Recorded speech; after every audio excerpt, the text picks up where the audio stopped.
Welcome to miss cook 135 channel. நாம் இன்றைக்கி பார்க்க போகிறது சுண்டைக்காய் குழம்பு. இந்த சுண்டைக்காய் குழம்பு வந்து சுகருக்கு ரொம்பவே நல்லது.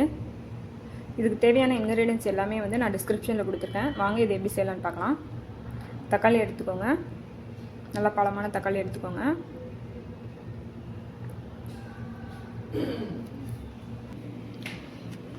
தக்காளி வந்து கட் பண்ணாமல் மிக்சியில் போட்டு நான் அரைச்சி எடுத்துக்கிறேன். சுண்டைக்காய் வந்து இந்த மாதிரி இடித்து வச்சுக்கோங்க. சுண்டைக்காய் அந்த காம்பு எல்லாத்தையும் எடுத்து வாஷ் பண்ணிவிட்டு இதே மாதிரி இடித்து வச்சுக்கோங்க, அறுக்க வேண்டாம். இது வந்து தேங்காய் பால், ஒரு தேங்காய் பத்தை எடுத்து அரைச்சி வச்சுருக்கிறேன்.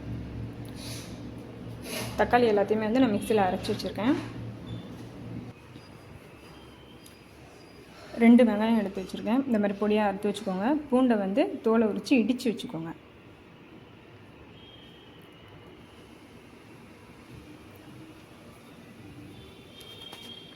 வாங்க வாணலியில் எண்ணெய் ஊற்றி எண்ணெய் நல்லா காஞ்சிடும். இப்போ எண்ணெய் நல்லாவே காஞ்சிருச்சு. கடுகு போட்டுக்கோங்க. கடுகு நல்லா பொரிஞ்சு வந்ததும் பூண்டு போட்டுக்கோங்க. தட்டி வச்ச பூண்டு. பூண்டு எப்பயுமே கருகணும்னு நான் சொல்லியிருக்கிறேன் எல்லா வீடியோலையுமே. பூண்டு வந்து கொஞ்சம் கருகட்டும், அப்போ தான் அதனுடைய ஃப்ளேவரே வந்து குழம்புல இருக்கும்.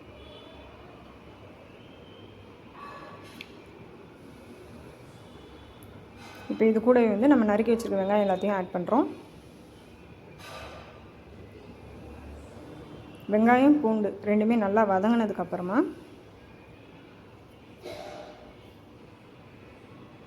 அடுப்பு கொஞ்சம் சிம்மில் வச்சுக்கோங்க.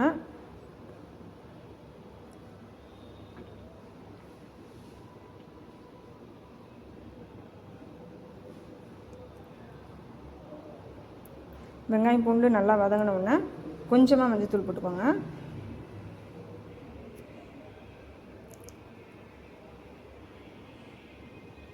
நல்லா வதங்கட்டும். அந்த மஞ்சள் வாடை போகணும். அந்த மஞ்சளோடைய பச்சை வாடை வந்து போகணும்.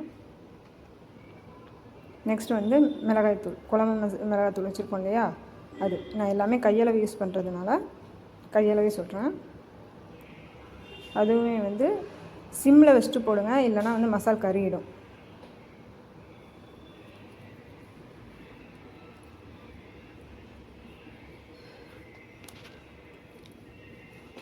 இப்போ நல்லா மசாலா எல்லாமே வெந்து மேலே எண்ணெய் திரண்டு வரும்போது நம்ம கரைச்சி வச்சுருக்க தக்காளியும் போடுறோம். அதில்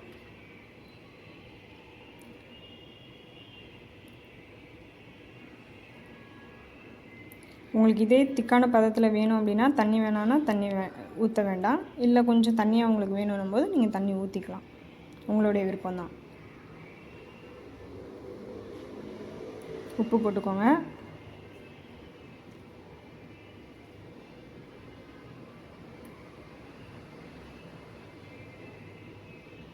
குழம்பு கொதித்து வரும். நல்லா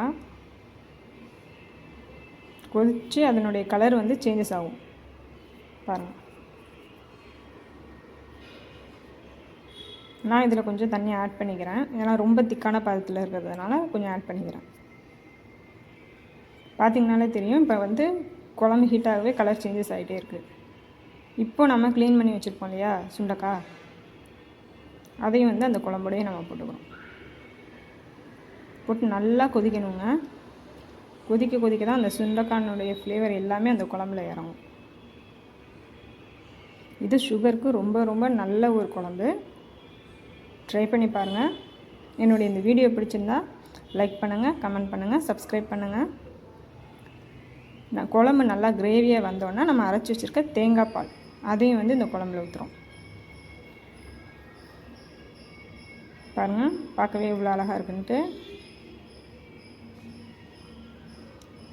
வீட்டில் ட்ரை பண்ணி பாருங்கள். வேறு என்ன டிஷ் செய்யலான்ட்டு கமெண்ட் பண்ணுங்கள். தேங்க்யூ.